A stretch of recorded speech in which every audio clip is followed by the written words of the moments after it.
today we'll talk about how can you figure out the solution or know how you can do that on your CallApp.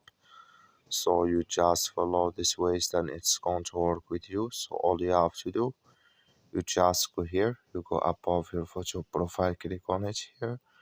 So when you just click on it, it's going to show for you a list like this. Then all you have to do now, just go here above this sign, click on it.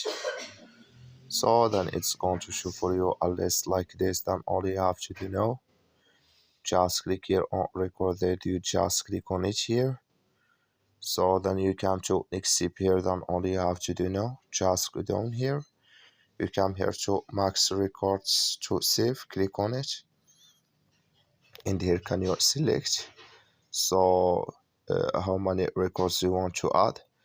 Then here it's going to add with you on your app. So that's all you have to do. Thank you for watching. Don't forget to support us by liking, subscribe.